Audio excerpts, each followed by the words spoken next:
Hi. In this video, we'll cover the topic of constrained optimization. So here are some goals for after you watch the video and read the section in the textbook. But let's start with a question of optimization on a limited domain. That is, what are the points that give the maximum and the minimum of this function, 2x squared plus x plus y squared, over the domain that is the unit disk, including the boundary. So a max or a min that shows up inside of the disk, we already know how to identify that. That is, it would have to be a critical point. In some neighborhood, it would either be the highest point or the lowest point. But to look for maxes or mins that live along the boundary, that's a different question. In particular, we'll cover the topic of Lagrange multipliers, which is one option, one way to look for these types of points. So looking for a critical point, you'll find that there is just one inside the unit disk. That's the point minus a quarter, 0. And you can check that if we plug it into the function, that it has a z value, an output of minus 1/8. To look for the boundary max or min points, let's go over to CoCalc and see what we can find there.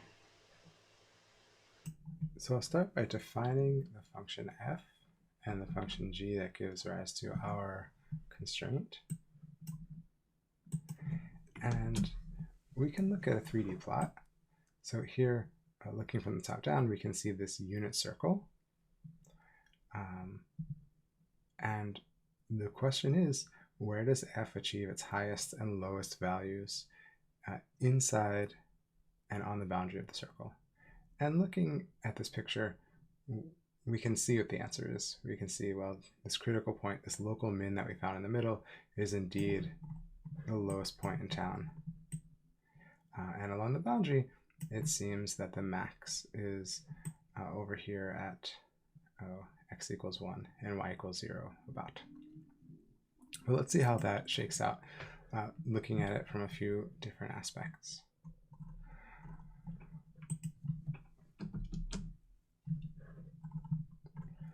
In this picture, the blue circle, well, that's the unit circle, and then the black contours are the contours of f. Again, we can see this critical point at minus a quarter, 0. And if you trace around the outside, you can see that at 1, 0, yeah, our z value gets pretty close to 3, it seems.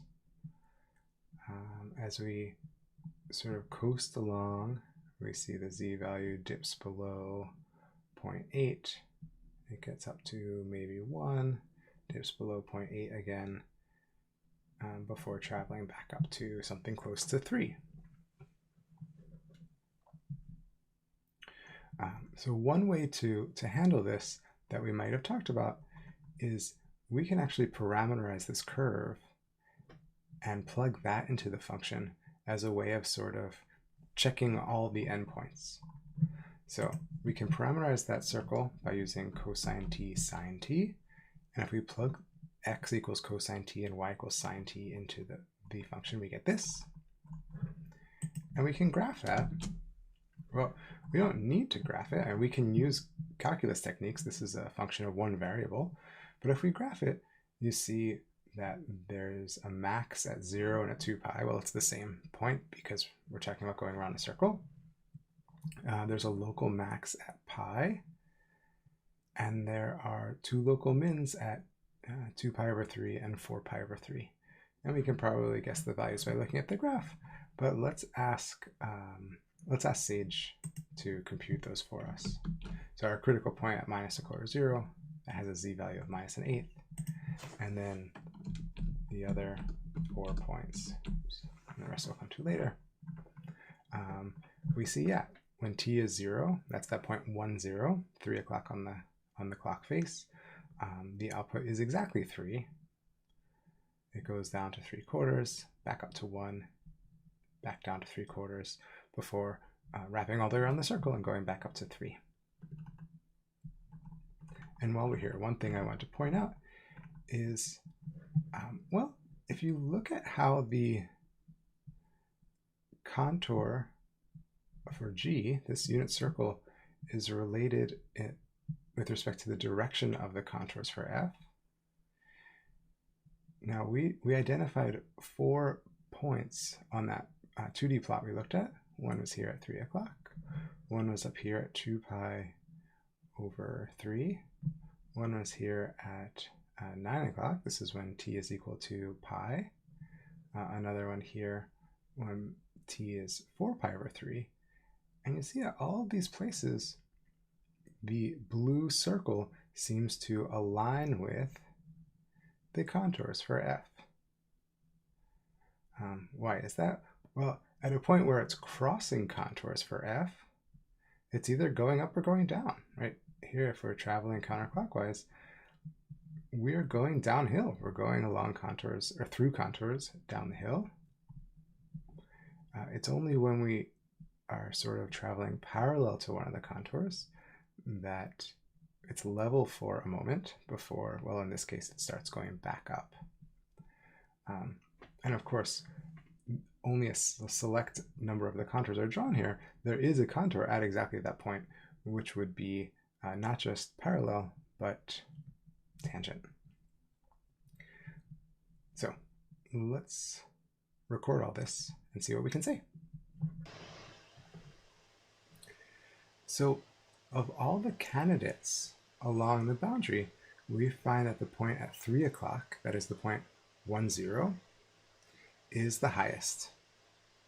That is, it has a z-value of 3, and none of the points are lower than the critical point we found inside the unit disk. So we conclude that our global max is this point 1, 0 with a z-value of 3, and our global min is at this point minus 1/4, 0.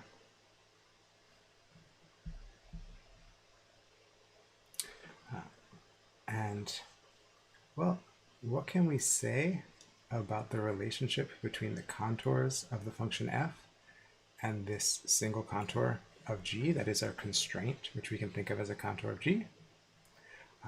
At all of the candidates for a max or min along the boundary, these contours were parallel. In fact, if we were to draw the right contours, they would have been tangent.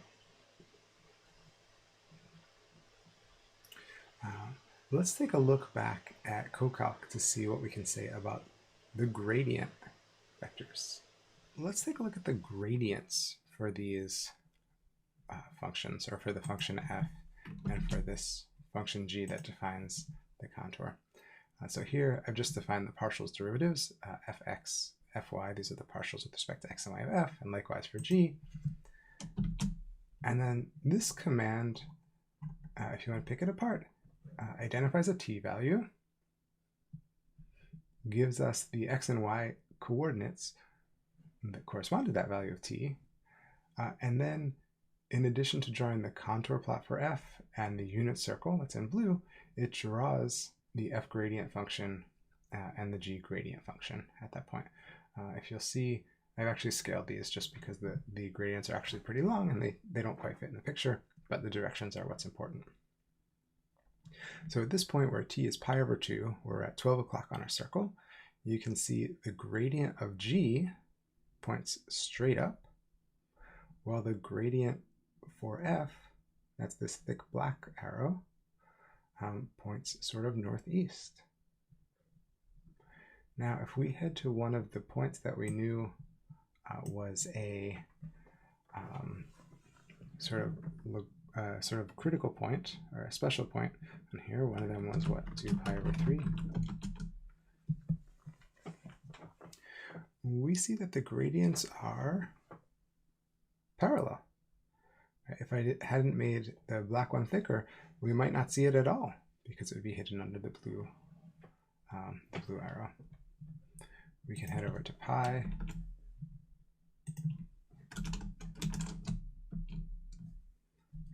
that very long again.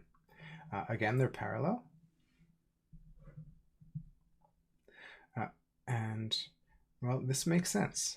Think about why, knowing what we know about the contours of f and the contour for g, why we should have expected this. If we go to this point over here at 0, yeah, again, we see they are indeed parallel.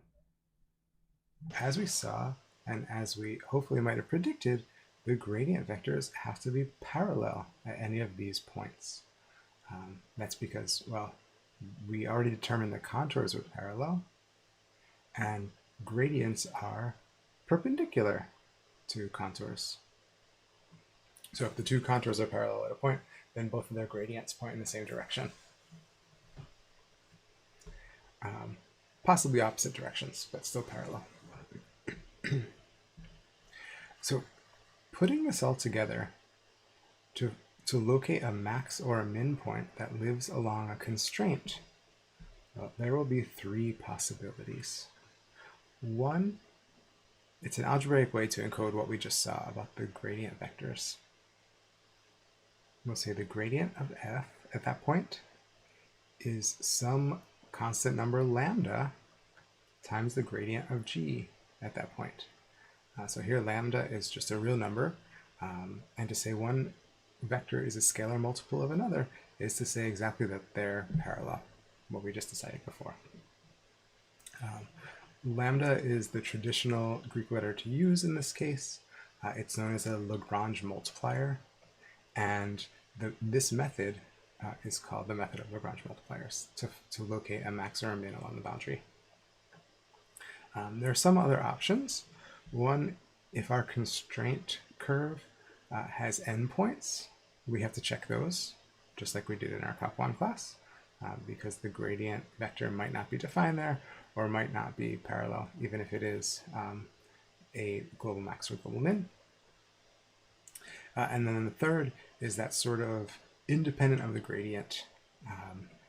It could be the case that our function has a critical point at one of these boundary points. Well, in that case, the first equation would still be true with a lambda value of 0, but it's worth keeping that separate and recognizing that. So let's take a look at some examples about how we can apply this method of Lagrange multipliers.